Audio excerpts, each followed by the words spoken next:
Recentemente, né, foi criado um conceito, um novo conceito que ainda precisa de testes, precisa ser confirmado, mas que é um conceito interessante, que é o conceito de dependência alimentar.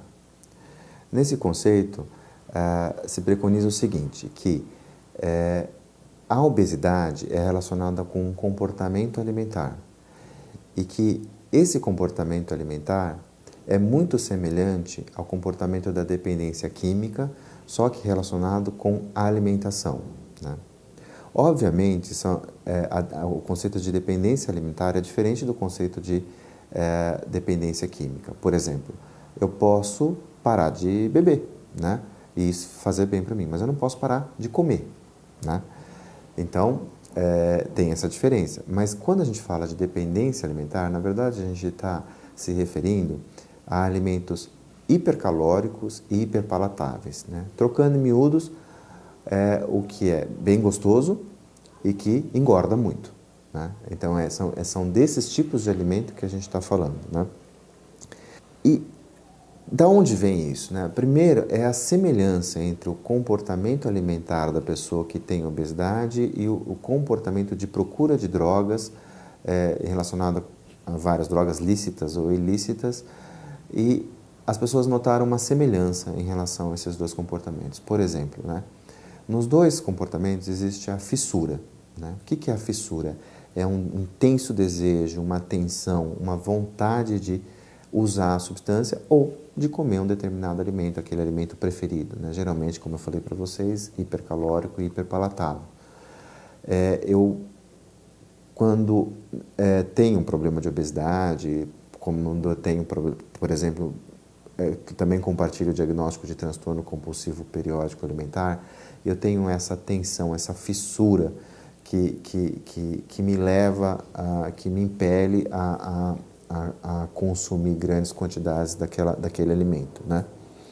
Que é muito semelhante à fissura que eu tenho, por exemplo, quando com álcool, com cocaína, ou mesmo com tabaco, com maconha, que é uma vontade muito intensa também de usar, né?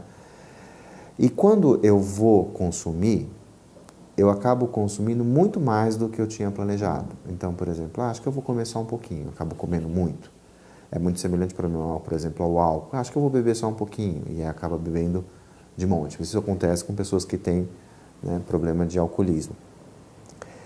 Eu perco o controle sobre o uso, né? Eu planejava usar um tanto, eu queria usar um tanto, quando eu vejo, eu estou usando e não consigo parar, e eu estou comendo, eu não consigo parar de comer, né? Acabo gastando também muito tempo e muita energia, às vezes muito dinheiro, com consumo, né? Que isso acontece nos dois tipos de dependência, né? Por exemplo, tem uma festa, na festa não vai ter comida, eu nem quero ir na festa, né? Então, se eu vou numa festa e quem tem problema com álcool e não vai ter álcool, a pessoa fala, acho que eu nem vou nessa festa porque que não vai ter álcool e eu quero ir para beber ou eu quero ir para comer, né?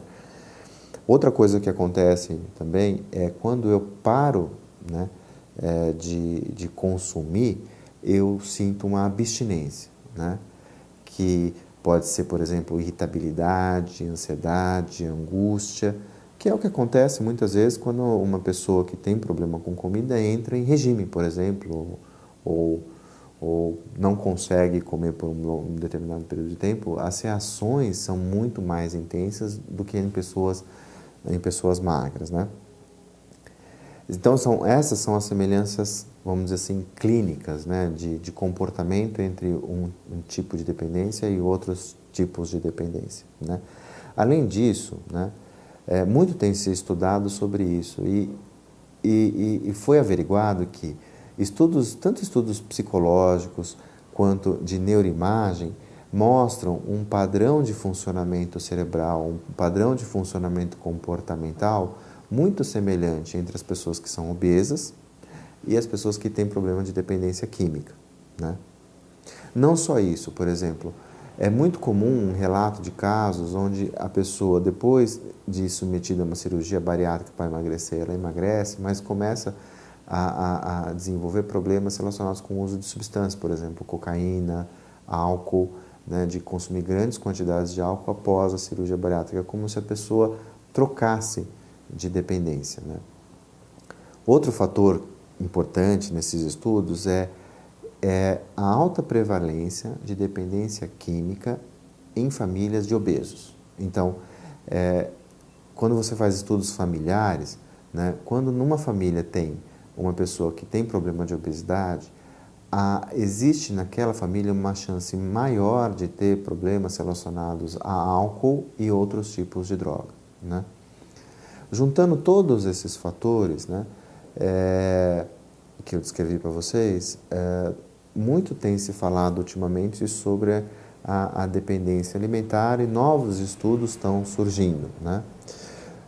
Se você se identificou com esse vídeo ou conhece pessoas que se identificaram, procure um profissional de saúde mental.